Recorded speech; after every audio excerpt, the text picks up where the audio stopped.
মাত্র ২টি উপকরণ দিয়ে বানিয়ে নিতে পারবেন সেরা স্বাদের মিষ্টি দোকানের মতন রাবড়ি, যা বাড়িতে বানালে খরচটা অনেক কম হয়। আর স্বাদ মিষ্টি দোকানের থেকে কোনো অংশে কম হয় না, বরং একটু বেশিই হয়। প্রথমে নিতে হবে একটা কড়াই, অল্প করে একটু জল দিয়ে দিতে হবে। এইভাবে অল্প করে একটু জল দিয়ে দিলে তাহলে যখন দুধটাকে ঘন করা হবে, কড়াইয়ের নিচে আটকে যাবে না। আর এই রাবড়ি মিষ্টি খুব সুন্দরভাবে রেডি হবে। কড়াইয়ের মধ্যে আমি 1 লিটার দুধ দিয়ে দিলাম। আপনারা প্যাকেট দুধ নিতে পারেন, নর্মাল যে কোনো দুধ নিতে পারেন। খুব ভালো করে এখন মিশিয়ে নিতে হবে, মানে এইভাবে একটু নাড়াচাড়া করে নিলে যে জলটা দিয়েছিলাম জলটা খুব ভালো করে মিশে যাবে। তারপরে ফ্লেমটা মিডিয়াম টু হাইতে করে দিতে হবে। এখন দুধটা খুব ভালো করে গরম করে নিতে হবে আর ফুটে ওঠা পর্যন্ত অপেক্ষা করতে হবে। প্রায় 3 মিনিট পরে দেখাচ্ছি। আপনারা দেখুন দুধটা খুব ভালো করে গরম করা হয়ে গেছে, দুধটা কিন্তু ফুটে ওঠা শুরু করে দিয়েছে। এই সময় ফ্লেমটা হাইতে রেখে দুধটাকে খুব ভালো করে ফুটিয়ে নিতে হবে। এইভাবে একবার দুধটা ফুটিয়ে দেখে নিতে হবে দুধটা ঠিকঠাকভাবে আছে কি না। অনেক সময় হয় দুধ কেটে যায়, তাই একবার ভালো করে একবার গরম করে দেখে নিতে হবে, তারপরে মিষ্টিটা রেডি করতে হবে। এখন এর মধ্যে আমি অল্প করে একটু গুঁড়ো দুধ দিলাম। মেজারিং কাপের হাফ কাপের মতন গুঁড়ো দুধ দিয়েছি। ফ্লেমটা লোতে করে দিচ্ছি, কারণ গুঁড়ো দুধ সবসময় লো ফ্লেমে ভালো করে মেশাতে হয়, না হলে কিন্তু দলা পাকিয়ে যাবে।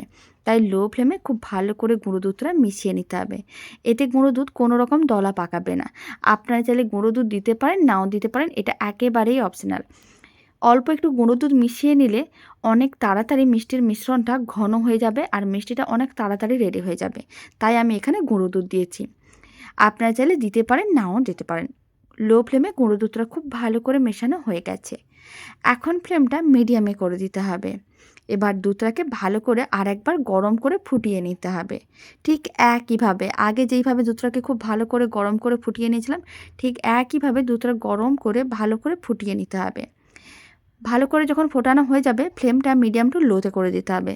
আর এইভাবে 1 মিনিটের মতন রেখে দিতে হবে। 1 মিনিট পরে দেখতে পাবেন দুধের ওপরে একটা খুব সুন্দর পাতলা করে একটা সর পড়ে গেছে। তখন সেই সরটাকে ঠিক কড়াইয়ের এইভাবে, মানে চারিদিকে খুব সুন্দর করে সরটাকে আটকে নিতে হবে। রাবড়িটা ঠিক এইভাবে বাড়িতে বানিয়ে দেখতে পারেন। দোকানের মতন একেবারে পারফেক্টভাবে রেডি হবে। দোকানের থেকে খেতে অনেক বেশি ভালো হবে। আর এই 1 কিলো দুধ দিয়ে আপনারা অনেকটা রাবড়ি বাড়িতেই বানিয়ে নিতে পারবেন। এইভাবে কিন্তু খুব ভালো করে সরটা আটকে নিয়েছিলাম। তারপরে আবারও 1 মিনিট রেখে দিয়েছিলাম। আপনারা দেখুন আবারও খুব সুন্দর একটা পাতলা সর পড়ে গেছে। ঠিক এইভাবে একটা করে সর তুলে কড়াইয়ের সাইডে লাগিয়ে দিতে হবে। তারপরে কিন্তু আবারও 1 মিনিট এইভাবে অপেক্ষা করতে হবে। এইভাবে সর তুলতে হবে। তারপরে দেখতে পাবেন কিছুক্ষণ পরে দুধটা অনেকটাই ঘন হয়ে যাচ্ছে, কালারটাও চেঞ্জ হয়ে যাচ্ছে। ঠিক এইভাবে যদি রাবড়ি বাড়িতে বানান একেবারে পারফেক্টভাবে রেডি হবে আর আপনারা যে কেউ খুব সহজে বাড়িতে বানিয়ে নিতে পারবেন। যারা একেবারেই মিষ্টি বানাতে পারেন না তারাও খুব সহজে নিজের হাতেই বাড়িতে এরকমই দারুণ স্বাদের রাবড়ি বানিয়ে নিতে পারবেন। একইভাবে সমস্ত সরটাকে এইভাবে কিন্তু কড়াইয়ের সাইডে আটকাতে হবে বেশ কয়েকবার। এখন আমি আপনাদের প্রায় 15 মিনিট পরে দেখাচ্ছি। আপনারা দেখুন সরটা কিন্তু বেশ মোটা হয়ে যাচ্ছে আর কালারটাও কিন্তু চেঞ্জ হয়ে যাচ্ছে। কোনো রকম কিন্তু মিষ্টি এখনও পর্যন্ত দেওয়া নেই, কারণ প্রথমে সরগুলোকে এইভাবে তুলে নিতে হবে, তারপরেই কিন্তু রাবড়ির মিশ্রণের মধ্যে মিষ্টিটা অ্যাড করতে হবে। তাহলেই রাবড়ি খেতে অনেক বেশি ভালো লাগবে। আর মিষ্টিটা একটু পরেই অ্যাড করব। খুব ভালো করে প্রায় 14-15 বারের মতন সর এইভাবেই কড়াইয়ের সাইডে আটকে নিয়েছিলাম। দুধটা বেশ ঘন হয়ে গেছে। এখন আমি এর মধ্যে দিয়ে দিচ্ছি অল্প করে একটু এলাচ পাউডার। আপনারা চাইলে গোটা 2-3টে এলাচও দিতে পারেন হালকা করে একটু ভেঙে, তবে আমি এখানে এলাচ পাউডার দিলাম। আর আমি দিয়ে দিচ্ছি 3 চামচের মতন গুড়ের পাউডার। আপনারা চাইলে চিনিও দিতে পারেন, তবে আমি এখানে গুড়ের পাউডার দিলাম। গুড়ের পাউডার আপনারা যে কোনো সুপার মার্কেট বা মুদিখানার দোকানে খুব সহজে পেয়ে যাবেন। এবার এলাচ পাউডার আর গুড়ের পাউডারটা খুব ভালো করে মিশিয়ে নিতে হবে। খুব ভালো করে মিশিয়ে নেওয়ার পরে কিছুক্ষণ অপেক্ষা করতে হবে যাতে গুড়ের পাউডারটা খুব ভালো করে মেল্ট হয়ে যায়। যখন দেখবেন গুড়ের পাউডার মেল্ট হয়ে গেছে ফ্লেমটা মিডিয়ামে করে দিতে হবে আর দুধটাকে বেশ ভালো করে ফুটিয়ে নিতে হবে আর একটু ঘন করে নিতে হবে। দুধটাকে একটু ঘন মালাইয়ে পরিণত করতে হবে, তাহলে রাবড়িটা দেখতে যেমন ভালো লাগবে খেতে তার থেকে অনেক বেশি ভালো লাগবে। এত সহজে এই মিষ্টি রেডি করা যায়, বাড়িতে না বানালে বুঝতে পারবেন না। আর খেতে একেবারে অমৃত স্বাদের মিষ্টি হয়। খুব ভালো করে মেশানো হয়ে গেছে। এবার কিছুক্ষণ অপেক্ষা করতে হবে, ফ্লেমটা মিডিয়ামে করে দিতে হবে। মিডিয়াম ফ্লেমে ঠিক একইভাবে দুধের মিশ্রণটাকে খুব ভালো করে ফুটিয়ে দুধটাকে ঘন করতে হবে, যতক্ষণ না দুধটা ঘন হয়ে মালাইয়ে পরিণত হচ্ছে। এখানে কিন্তু পাতলা মালাই রেডি করা যাবে না, একটু ঘন করে দুধটাকে রেডি করতে হবে, তাহলে রাবড়িটা খেতে আর দেখতে দুটোই হবে একেবারে দারুণ। প্রায় 3 মিনিটের মতন ভালো করে মিশ্রণটাকে ফুটিয়ে নিয়েছিলাম। আপনারা দেখুন দুধটা খুব ভালো করে ঘন করে নিয়েছি, আর বেশ ঘন হয়ে গেছে। এইভাবে হাতাতে তুললেই বুঝতে পারবেন।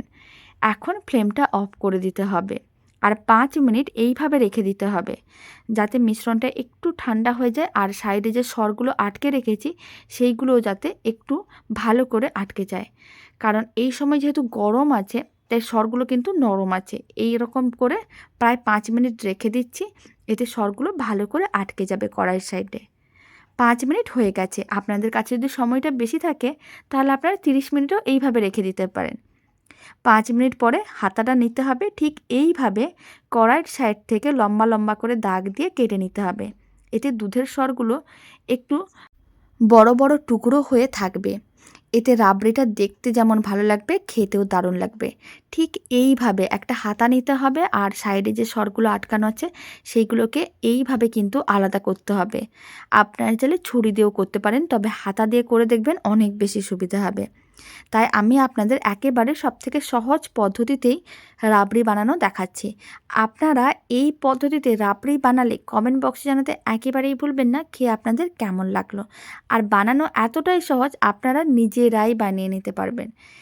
সমস্ত কড়াইয়ের সাইডে দাগ দিয়ে দেওয়ার পরে আপনারা দেখুন ঠিক একইভাবে উপর থেকে প্রেস করতে হবে, আর এরকমই কিন্তু সরগুলোকে কড়াই থেকে আলাদা করে নিতে হবে, আর দুধ যে ঘন করে নিয়েছি তার সঙ্গেই মিশিয়ে নিতে হবে।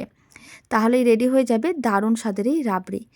বাড়িতে বানিয়ে দেখতে পারেন, দোকানে যাওয়ার প্রয়োজনও পড়বে না, আর যাকে খাওয়াবেন আপনার কাছে রেসিপি জানতে চাইবে। কড়াইয়ের সাইড থেকে সমস্ত দুধের সরটা আমি তুলে নিয়েছিলাম। খুব ভালো করে এইভাবে মিশিয়ে নিতে হবে, আর এইভাবে টুকরো টুকরো যে দুধের সরগুলো থাকে, এরকম করে রাবড়িগুলো খেতে দারুণ লাগে।